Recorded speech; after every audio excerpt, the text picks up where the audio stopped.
بسم الله الرحمن الرحيم الحمد لله رب العالمين وأفضل الصلاة وتم التسليم على سيدنا ونبينا محمد وعلى آله وأصحابه وأتباعه إلى يوم الدين. اللهم فقهنا في الدين وعلمنا التأويل وألهمنا رشدنا يا رب العالمين. Alhamdulillah, in our lessons on the Tariqa al-Muhammadiyya, in which we're looking at the way of piety, the way of mindfulness of Allah subhanahu wa ta'ala, the way of striving to embody taqwa. And we have been looking at the blameworthy traits of the heart, and this is connected to the previous lesson, but he tells us أَمَّا الْكَسَلُ وَالْبَطَالَةُ, right? So we have been looking at the treatment of what quality? Wastefulness, right? Wastefulness. And wastefulness is one of these encompassing blameworthy traits that so many things fall under. So in the last lesson we saw that wastefulness is connected, to treat wastefulness, you need to address its causes, right? And amongst the causes of wastefulness is folly, safa. Amongst the causes of wastefulness is ignorance of the harm of wastefulness. Also, showing off and ostentation. The fourth of the causes of wastefulness is laziness. You're wasteful because you're lazy. Now, laziness relates to wastefulness, but it's also in itself a blameworthy trait of character, right?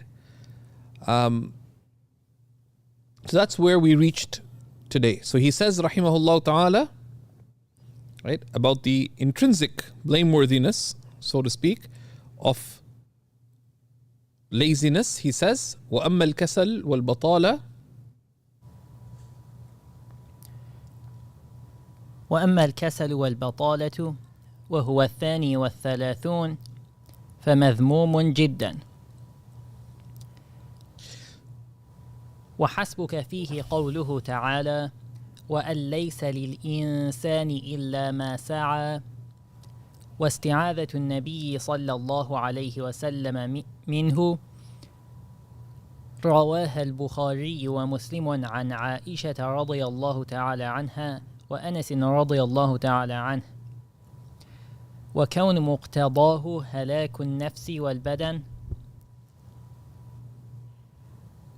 وكونه تشبها بالجماد وإبطالا للحكمة.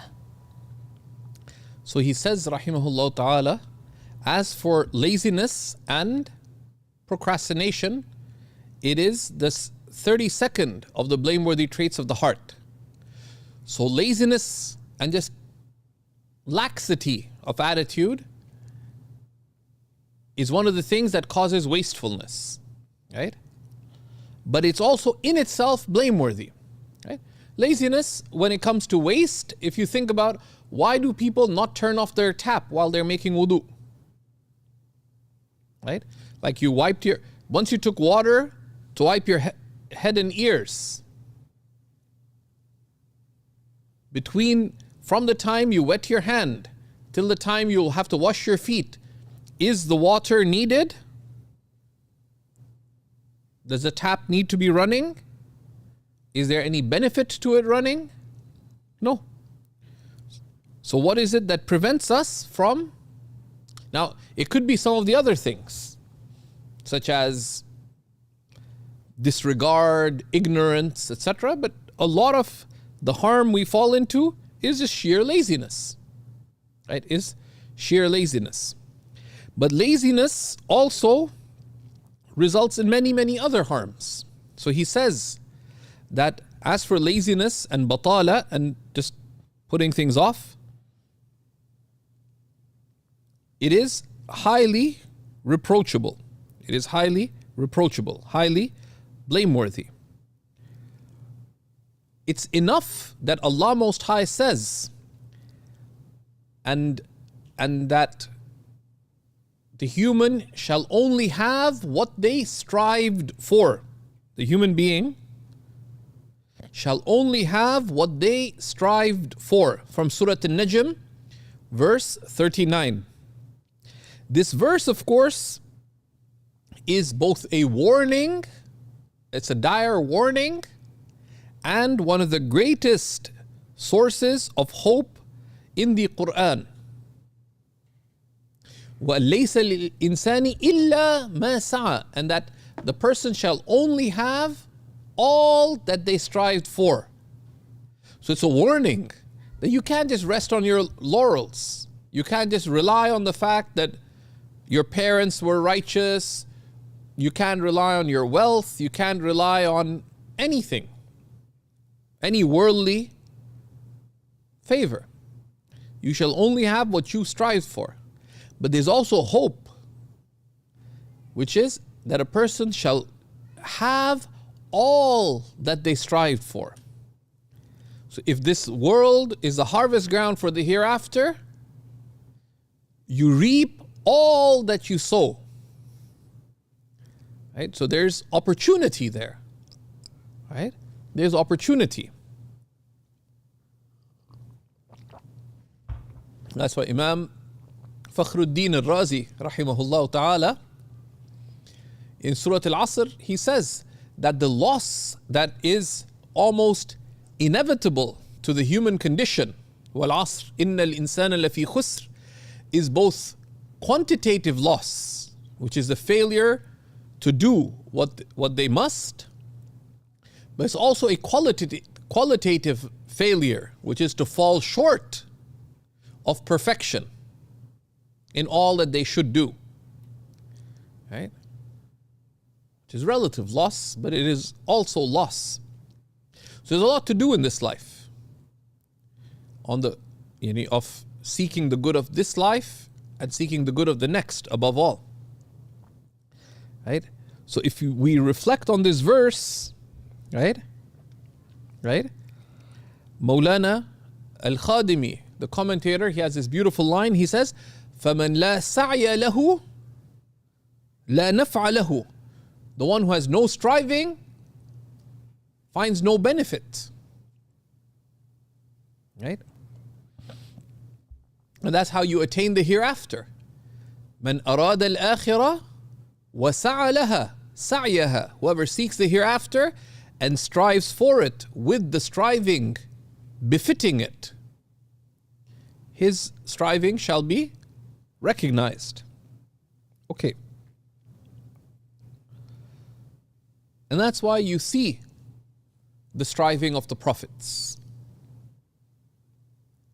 You see the striving of the beloved of Allah sallallahu alaihi wasallam. Right? ظلمت سنة من أحيا الظلام إلى أن اشتكت قدماه الضر من ورمي. I have wronged the example of the one who gave life to the dead of night until his very feet complained of the pain and swelling. Right?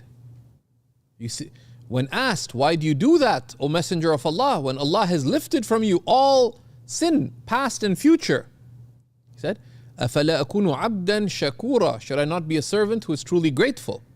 You see the striving of the companions and the early Muslims. Right? It's said about the teacher of Sayyidina Al-Imam Abu Hanifa, Hammad ibn Abi Sulaiman, لو قيل لحماد إنك تموت غدا لما استطاع أن يزيد من عمله. That if it were said to Hammad, you will die tomorrow, he would not have been able to increase in his good works. Radiyallahu ta'ala anhum. Right? And you see that in the people of striving. Some of you may have heard this before, but it's one of the most touching moments in my life. Sheikh Adib Kallas, his own brother passed away at night. And next morning after Fajr, he was still conducting his classes.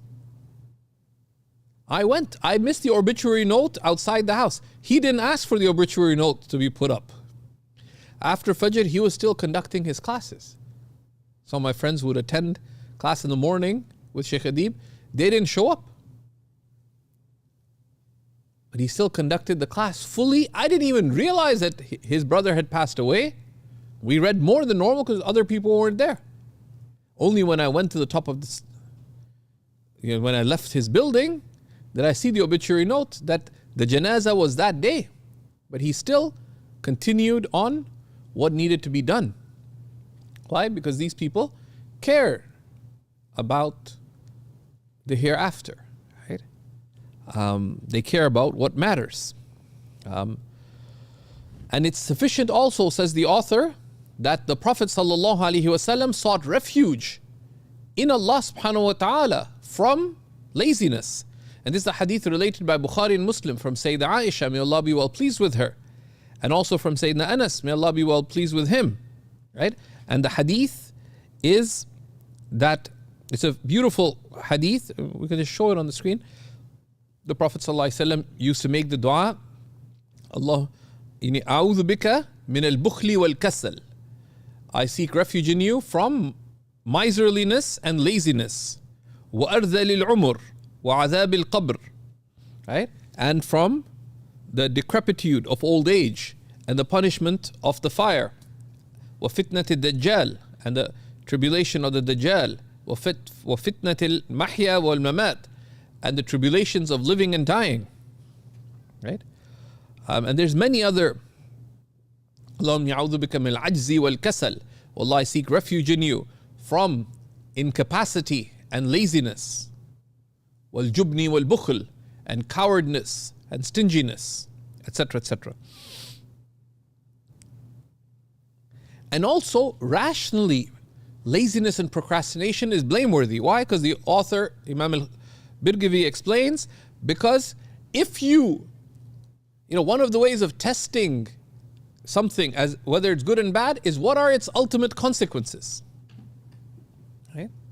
So for example, if you consider what is the ultimate consequence of dhikr, right?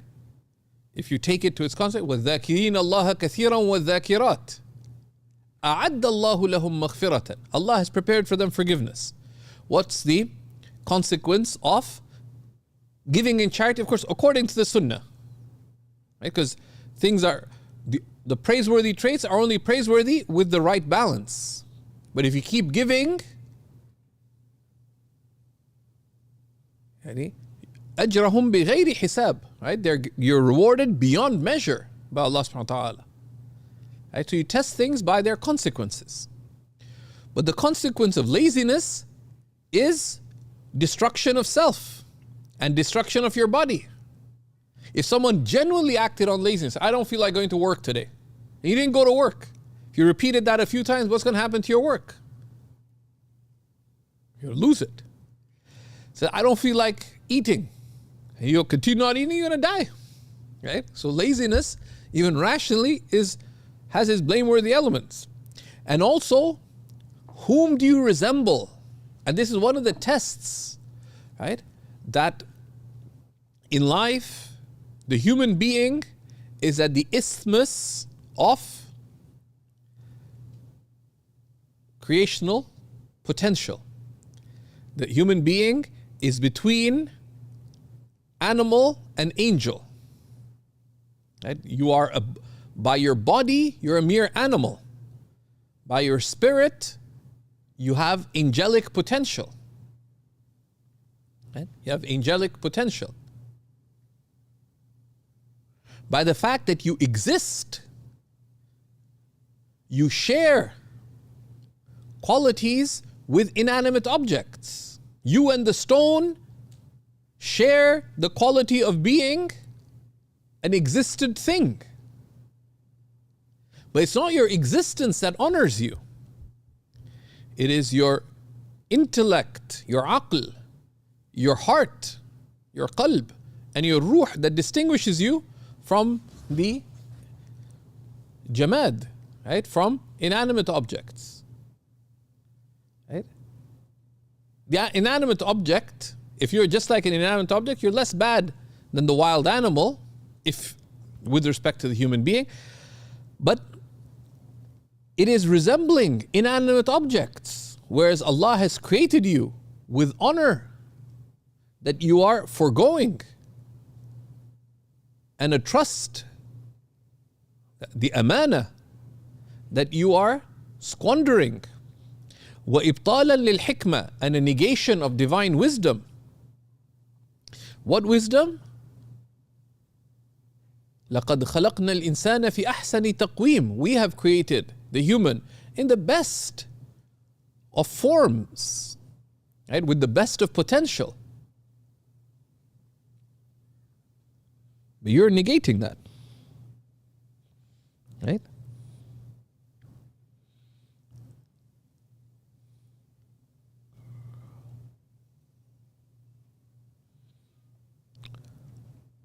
So how do you deal with laziness? So he tells us, rahimahullah ta'ala, some practical treatments of laziness. So he says,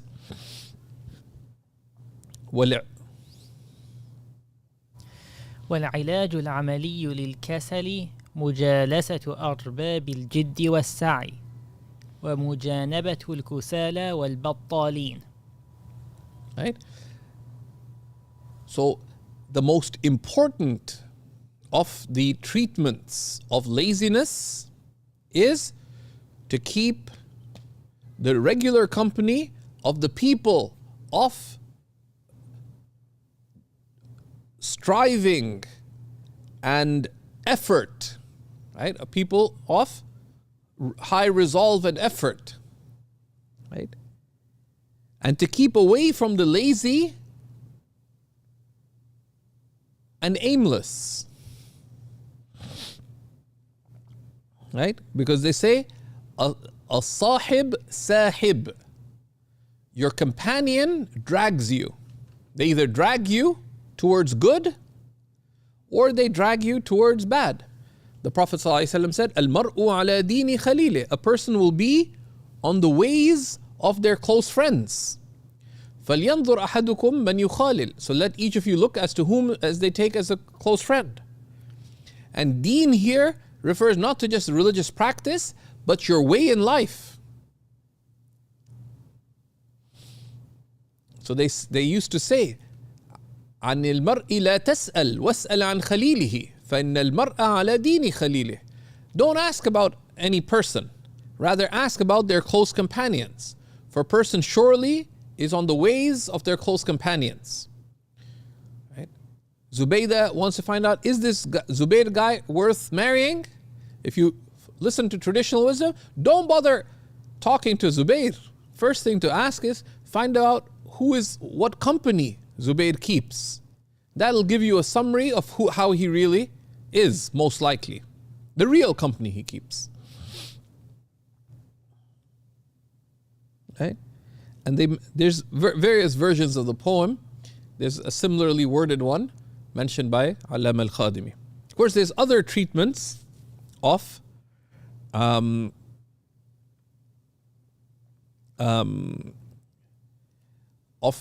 laziness and procrastination. One of the other things is to renew one's purpose. It's tajdid. تجديد القصد والنية is to renew your purpose and your intention. Right? Because when you forget why you're doing something, then the effort required to do it no longer really makes sense. Which is why you always begin with purpose and you always renew your purpose and you align every unit of effort to your purpose through intention. That's why the Prophet ﷺ said, Al-qasd tablughu. Remain committed, and you shall attain, you shall reach. Right?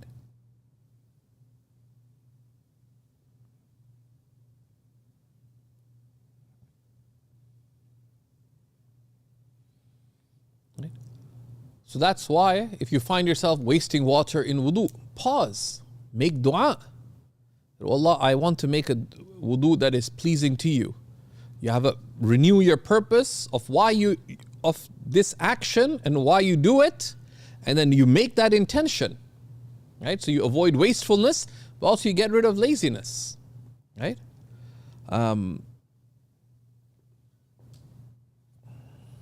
Also sometimes good, so keeping company of people who have those good qualities, but also consulting, right? Having someone who mentors you through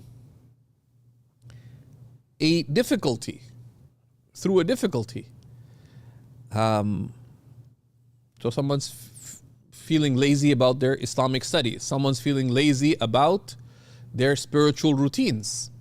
It helps to consult in a manner that you take you trust the one you consult, and you take them as a mentor to deal with that problem. Right? They don't have to become your spiritual guide or something. You're just having one particular problem. You need somebody's help to navigate through it.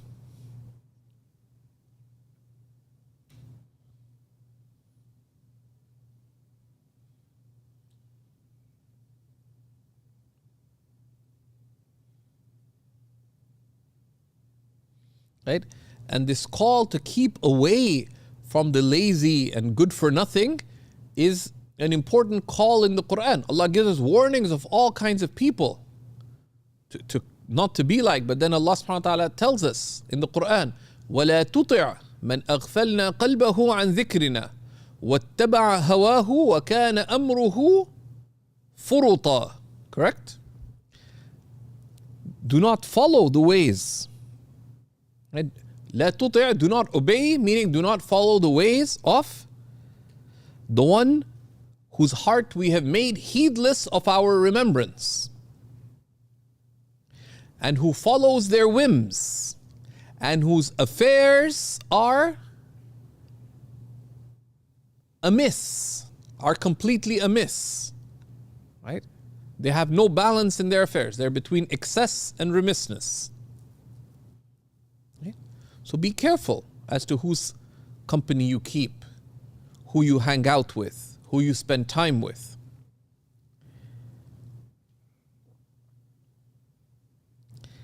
And then he tells us about weakness, right? That one can have weakness of resolve, right? And that can lead to laziness. So he tells us, وَالضَّعْفُ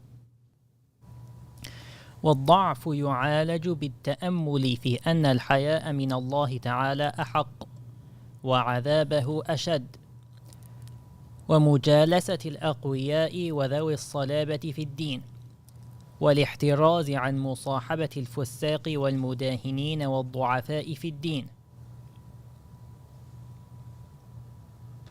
So he says, and weakness, right? Weakness of resolve, right? That leads to wastefulness, that leads to laziness, is treated by reflecting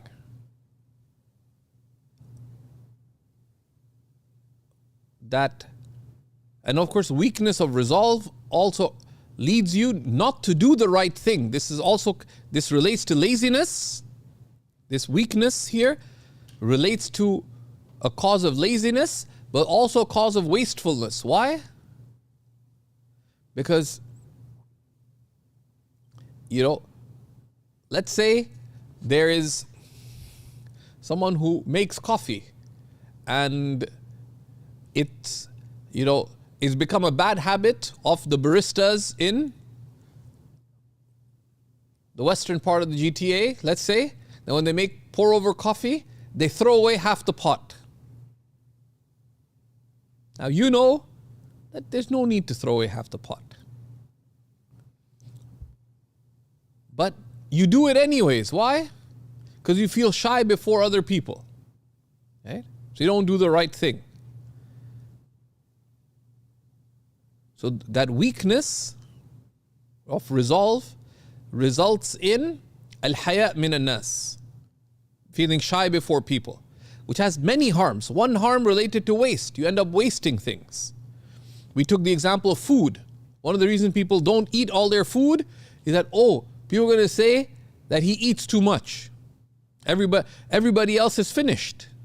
So you don't finish your food, so you waste it.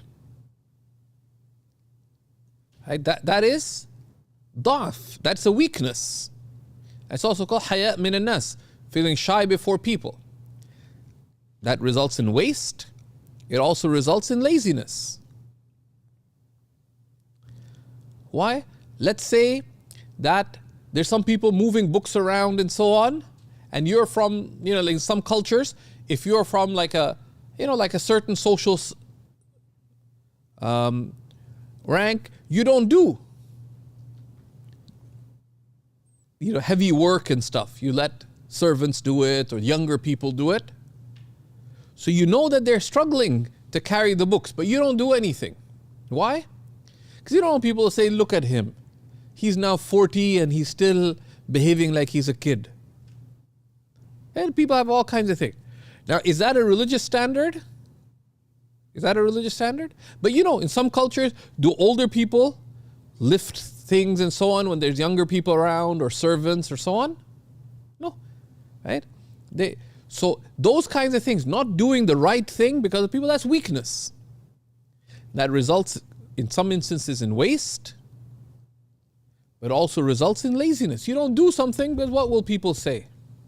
Right? What will people say? Okay? Now you're this age and now you attend, religious classes are something kids attend. We were kids when we attended these kinds of classes. Okay, Allah bless you. But if this is the right thing to do, you do it.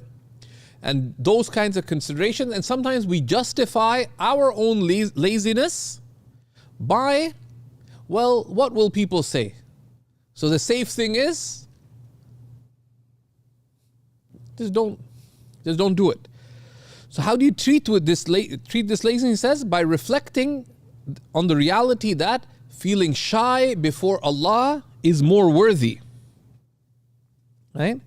And this come in the hadith that Allahu ahaqqu an yustaha minhu min an-nas. Allah is more deserving of your shyness than people are. And what is being shy with Allah subhanahu wa ta'ala? Right? Is that He not find you where He's called you not to be. And that He not find you absent from where He's called you to be. Right? Shyness before Allah. Imam al-Junayd was asked, what is shyness with Allah? He said, shyness, haya, is to consider the greatness of Allah's favor over you, and to consider how far you fall short of the debt of gratitude. And between these two matters arises a state called shyness, to consider the greatness of Allah's favor over you and how far you fall short of fulfilling the debt of gratitude for those blessings. And between these two realities arises a state called haya, shyness.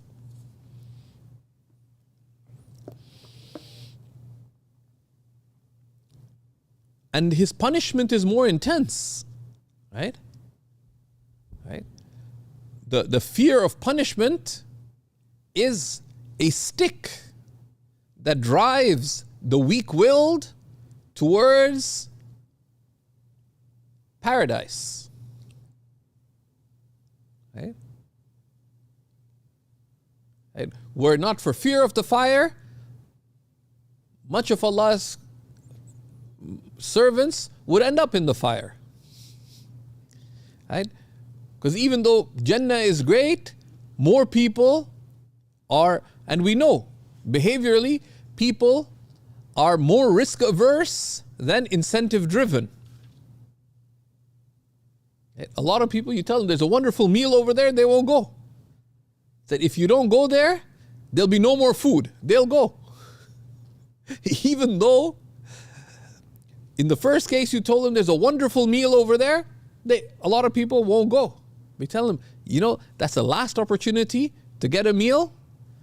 In 2 minutes, we're closing the buffet. You're not even telling them it's good. They'll rush to it. Right? So similarly, the fear of punishment moves people.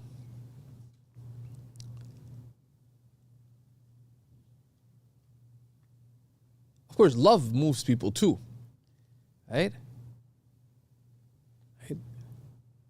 That the soul, the spirit, the human spirit refuses to change. Ibn Ata'illah says, except if there is if there is intensity of fear or passion that proves painful, right?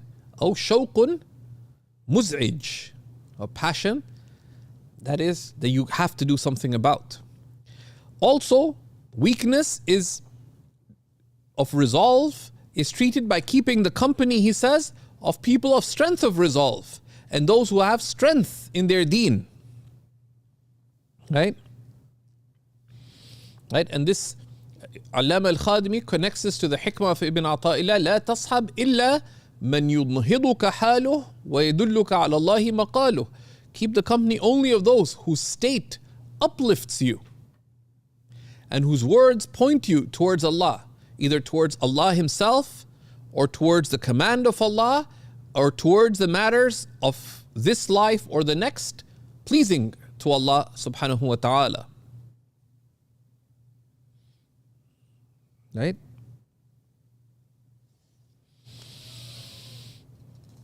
And to keep away weak resolve that results in procrastination, laziness is also dealt with by avoiding keeping the company of the corrupt. Nothing erodes religion like bad company. وَالْمُدَاهِنِينَ, and the one who put on false pretenses. Mudahana, duhun is oil, right? There's an expression in Urdu as well, right?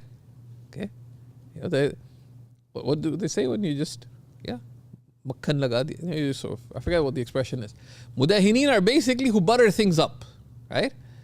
Mudahinin are the two-faced, right? Mudahana is those who don't uphold the truth and the right in their dealings, but rather they just say and do whatever others will approve of, or whatever will get them what their whims call to. And this is blameworthy, right? There are two ways you can approach life broadly with respect to truth and people. A praiseworthy quality, and that's from wisdom, is mudara. What's mudara? It's التمسك بالحق مع رعاية الخلق, is to uphold the truth while being considerate of people, right? And that's praiseworthy. So you want to get to the masjid first, but there's an old lady about to enter, you won't knock her over to be the first person to enter the masjid. Just you let auntie enter and then you go in. Okay? So you're considerate. But you uphold the truth. You don't say, well, there's 3 ladies at the door of the masjid, let me go somewhere else. And you miss the congregational prayer.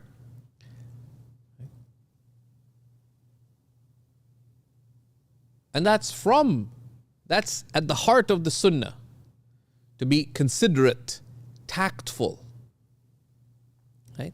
So you want to use the siwak, but you use it with consideration of people. Is there any sunnah? Brush your teeth while staring at somebody else? If I realize that before my class I want to brush my teeth, go to a corner, brush your teeth, and then come. You don't have to be talking to your friend, staring him in the eye. One of the Sahaba saw a zealous young man in one of the military expeditions brushing his teeth while talking to the companions. He said, "What are you doing? Are you planning on eating us?" Right? Because it looks like he was sharpening his teeth. It's unbecoming, right? And to keep away from the company of the two-faced, the people who are not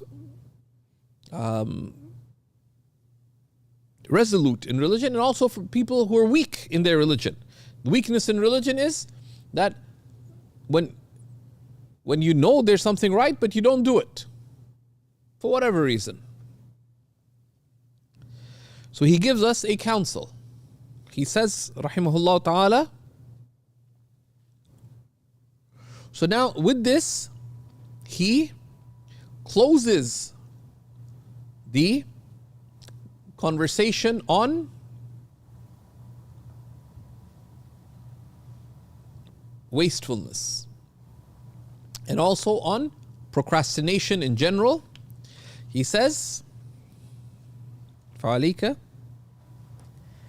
بالتشمر والسعي البليغ في إزالة صفة الإسراف فإنه خلق ذميم قبيح جدا ومرض مزمن عسير العلاج إلا أن يتدارك الله تعالى بتوفيقه فإنه ميسر كل عسير نعم المولى ونعم النصير.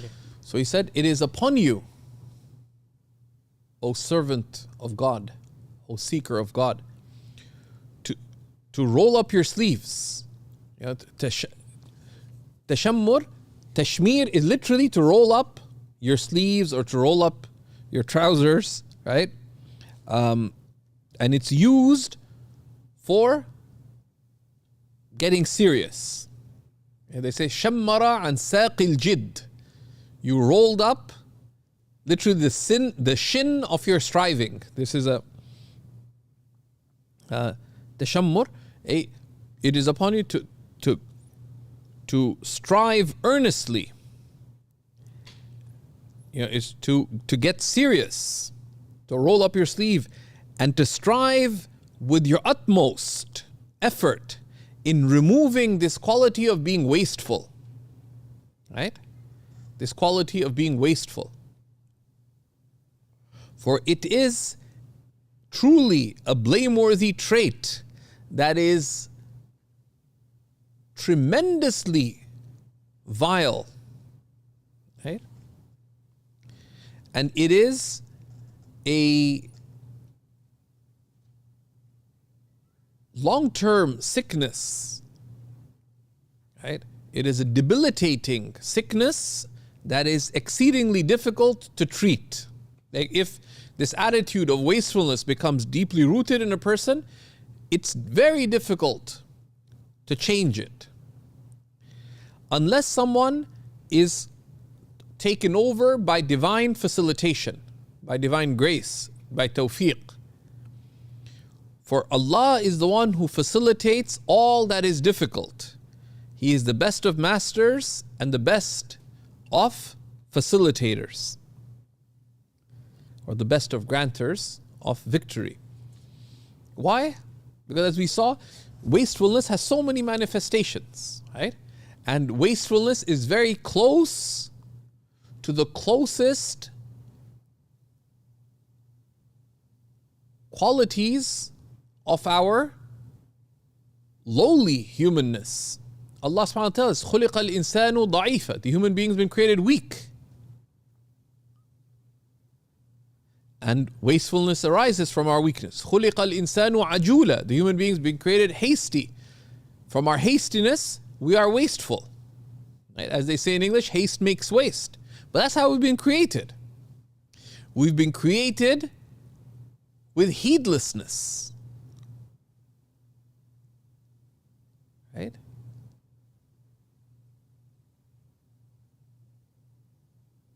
Even though our default state should be consciousness of Allah. But the default state of the human is ghafla. And ghafla results in wastefulness. Heedlessness results in wastefulness. Though we were created for the next life, we become attached to the worldly. And worldly attachments lead to waste. But Allah tells us, وَتُحِبُّونَ الْعَاجِلَ وَتَذَرُونَ الْآخِرَةِ. You love the immediate, you leave the next life. We're supposed to care about Allah alone, but our care, concern, love, and actions consider all kinds of things besides the pleasure of Allah. And showing off, ostentation, and all these qualities, as we saw last lesson, all of them result in wastefulness. When we lose sight of our ultimate purpose, we become lazy. Right? As the poet said, وَلَا يَسْتَطِيعُ الصَّبْرَ مَنْ شَاهَدَ الْمَعْنَى. And the one who beholds the ultimate meaning is unable to be passively patient. And the one who beholds the ultimate meaning, the one who is conscious of the beauty, the majesty, the glory of God. How could you say, well, whatever? Someone who's conscious of the marvel of the hereafter. How could they say, I'm fine in this dunya? Right? But, and one of the key causes of, what we're looked at today of laziness in religious terms is ضعف إرادة الله واليوم الآخر, is weakness in seeking Allah and the next day. Why do people leave aside their spiritual routines? Why do people leave aside their studies, religious studies? Why do people leave aside their serving the community? Why do people leave aside giving in charity? All the good qualities that they become lazy about. Because the purpose is not so clear. Right? The purpose becomes no longer so clear. Right? And which is why the greatest catalyst is good company.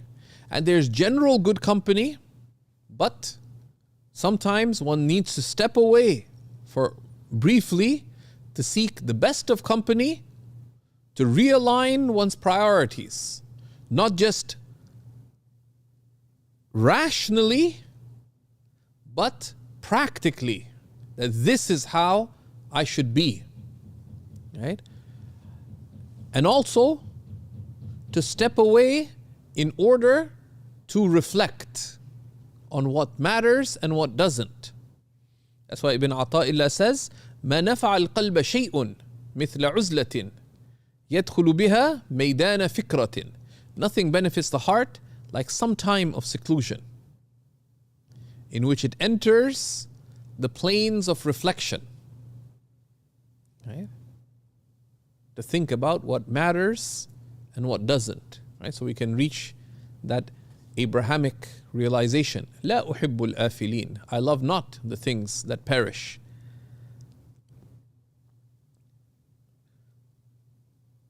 The 33rd blameworthy quality, he tells us, is haste. So this is the opposite of laziness in one sense.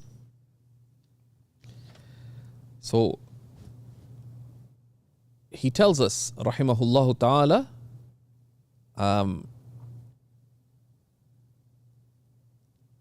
about haste, its definition, and its harms. And we'll look at that from next class, bi'idhnillahi subhanahu wa ta'ala. But haste is also of the quality, if waste and haste are interconnected, but there are two of the qualities of a godless age, right? Or a heedless age. Right? We're in an age of waste and we're in an age of haste. And haste, as we will see, does not make sense rationally, socially, economically,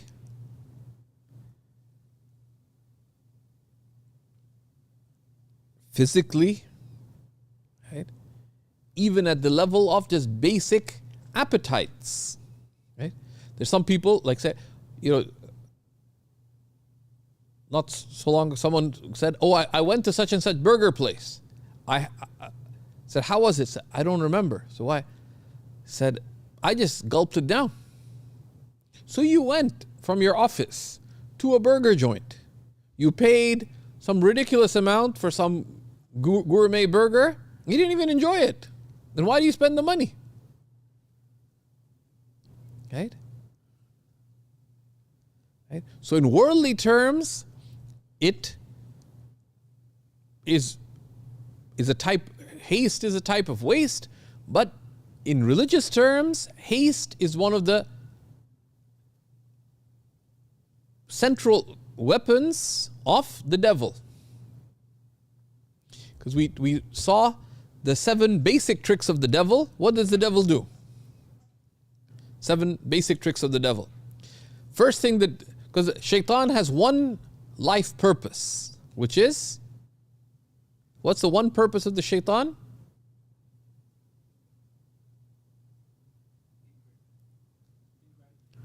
In God, this is one of his tools.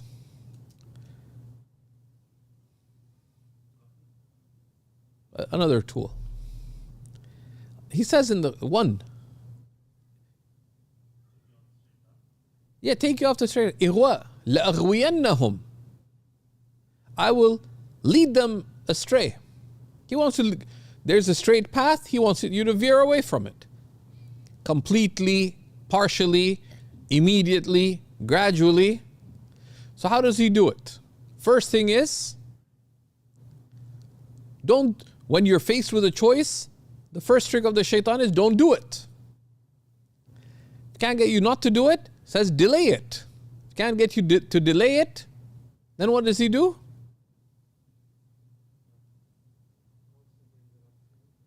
Rush it. Right? If you want to do the right thing, so okay, tonight I want to pray 2 rak'ahs out of gratitude to Allah subhanahu wa ta'ala. He has you not to do it. If he can't convince you not to do it, then to delay it. So do it just before you sleep. Then you'll have a glow and a warmth. And when you're about to sleep, you're tired, you go to sleep, you don't do it. So delay it. Can't get you to delay it, you're still going to do it. Third trick is hasten it. Rush it. Right? You want to do salat al-shukr, to pray it so fast, says that you forget even to give shukr in salat al-shukr. Right? Then if you can't rush it, then he gets you to overdo it. Can't get you to overdo it, gets you to show off.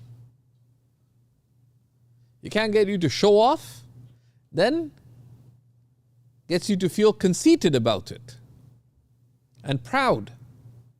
Can't get you to do that, then the most destructive of all 7 is he gets you to ascribe the good to yourself, which is even worse than not doing it.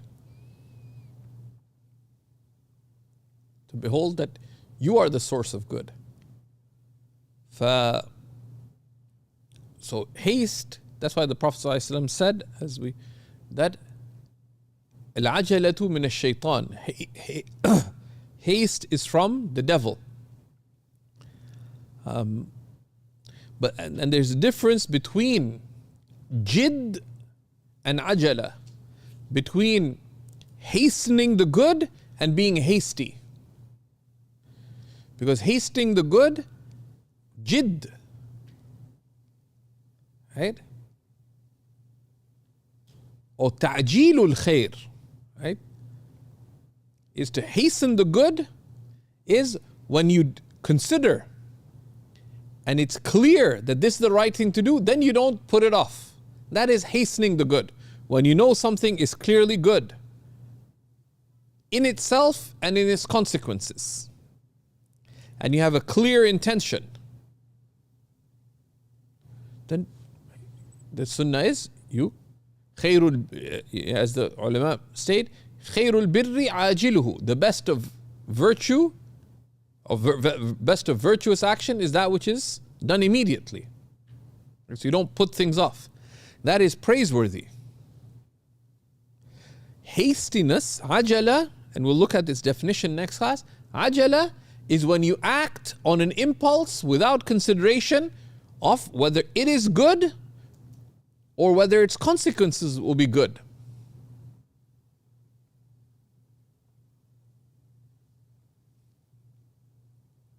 To your elderly grandmother who has a very dangerous type of diabetes, you made this wonderful, really rich pudding. Say, Granny, would you like it? And she doesn't realize what it is. She thought it's something that she can eat. She had the whole bowl. She died. Because you didn't think things through. Right? So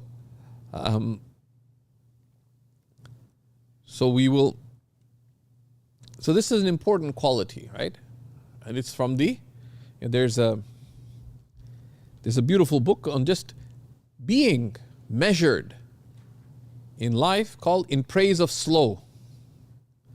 And it's not about doing things in slow motion, but of divorcing ourselves from this culture of hastiness, right? Of speed, they call it, but it's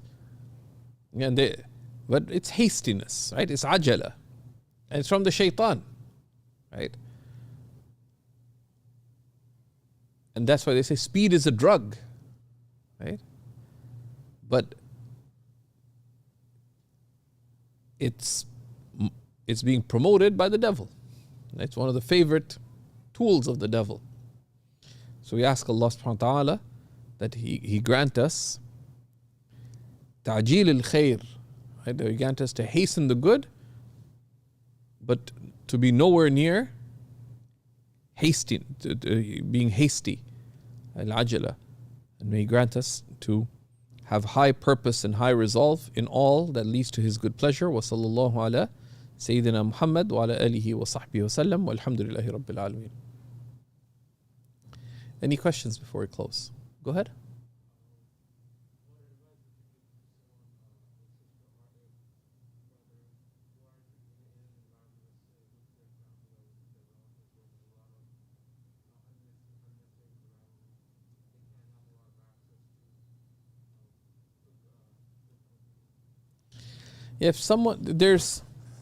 What can one do with family members who don't have access to good company? One of the things is to try to be that good company oneself. Sometimes is to facilitate good company encounters, right? One of the simplest ones is connect people over food. It's everybody eats. So you bring, of course, the right kind of people. Some people are like it's like a chemical reaction. You put two innocuous substances together, it can cause explosions, right? But sometimes you bring people together and marvelous things happen, right? That's why I say, that's one of the things that's facilitated, right? Also, one in spiritual, one always prays for them, right? And sometimes there are occasions where someone is receptive, etc. And sometimes meeting people one-on-one can help as well, right? Because one builds a direct connection with them, and then if that trust, that confidence builds, then they're more likely to be receptive to listening. We're also connecting them to people that who would serve as positive influence on them is very, very beneficial. Go ahead. Wa alaikum assalam. The things that we, for the good things that we habitually do, after some time, for example, like going, taking wudu before going to bed. After some time, we are not thinking to do it, because if we think twice, then we are gonna get weaker and then maybe not do it. But if we do it like all the time, then it becomes like a habitual action, and we are not like really intending for it. it's like our habit to do it, then are we gonna get reward for doing that action still? إِنَّ اللَّهَ لَا يَضِيعُ أَجْرَ مَنْ أَحْسَنَ عَمَلًا. Like Allah does not squander the reward of anyone who does good. So one should not leave anything good just saying, oh, that they say, and this is one of the afat Imam Ahmad Zarruq mentions of the afat of the good is that afatul al-awrad wal-wadhaif al-ibadat is what? Is that they become عادة, right? والعادة تنافي العبادة. And the key is that you just have to build in the تجديد النية, right? إنما الأعمال بالنيات. As the Prophet ﷺ said, الأعمال صور قائمة. Actions alone are lifeless forms. وأرواحها وجود سر الإخلاص فيها. And their life-giving spirit is the presence of the secret of sincerity within them, right? So, as Sidi Abu Madian says, وَلَوْلَا هَوَاكُمْ فِي الْحَشَى مَا تَحَرَّكْنَا. Were not for yearning for you deep within us, we would not move an inch, right? So you have to, so do the good. So if someone says, I want to go renew my wudu, go to the washroom, close the door so that you're there. But before you turn on the tap, make the intention, right? It's a magical moment, right? One of the great scholars of, depends. He was born in India, but then he lived in Pakistan later. So it depends what you want to call him. But he said that the ancients looked for the philosopher's stone that would turn base metals into gold. And they failed to find it. Right? It's one of the concerns of the philosophers and stuff. They delved into alchemy and all these kinds of things. Even Newton, if you look at the relationship between Newton, who you think about all the science that he did, his fascination with alchemy is actually a lot more interesting than, less consequential. But a man as seemingly intelligent as Newton was fascinated by alchemy. Do you know about that? You just look Newton and alchemy, and they're all looking for, basically it's all about, ultimately it's about money and influence, right? Not with respect to Newton, but the broader quest. But he said, but the real philosopher's stone, right, is the intention, because it turns the mundane, the fleeting, the perishing into something of eternal consequence, light, reward, and transformative potential. How? With intention. Right? He's walking down the street. Smiling at another person is charity. It has eternal reward. That little act for the sake of Allah has eternal reward. Right? So that is, that is the, that is part of the struggle to be, to go from being a merely to merely serving, so basic service, to consistency in service, to good service, to excellence in service, right? But we don't leave the good. You can look in the Hikam of Ibn Atta. It's like remembrance of Allah. Do not leave the remembrance of Allah because of your lack of presence of heart in the remembrance. Because your heedlessness of the remembrance of Allah is worse for you than your heedlessness in the remembrance of Allah. Same applies to all good.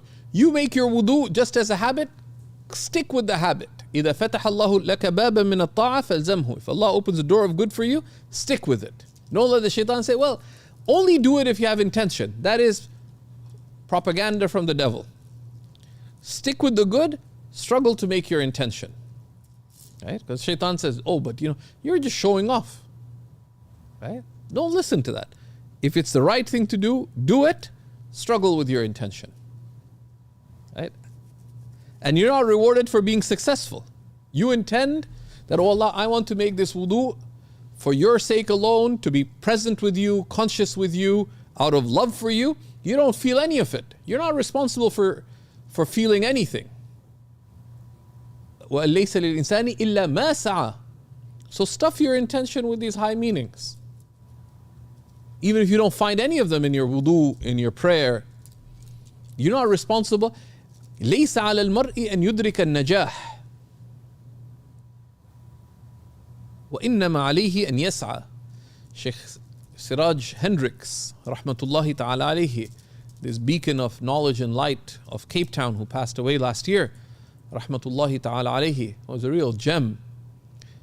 He said when he was studying, and he was studying under the guidance of Sheikh Muhammad Alawi al-Maliki, rahimahullah ta'ala, as his father and grandfather and great-grandfather did, have this connection with the Alawi al-Maliki family of the Hijaz for many generations. He felt very overwhelmed. Then he read this beautiful expression that he put on top of his, in front of him on his desk. Right?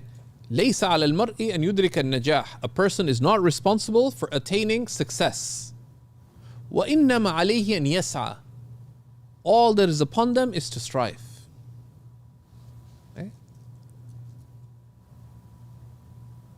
But the fruits of your striving are not manifest in this life.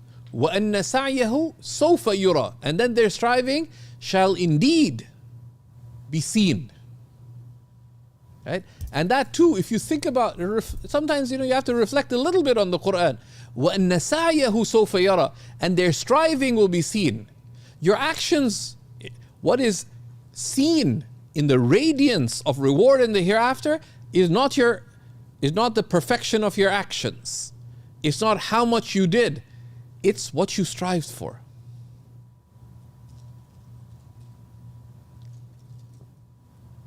So, and the beginning of striving is your intention. Right? So we just have to get used to make the intention before the big and the small. Right?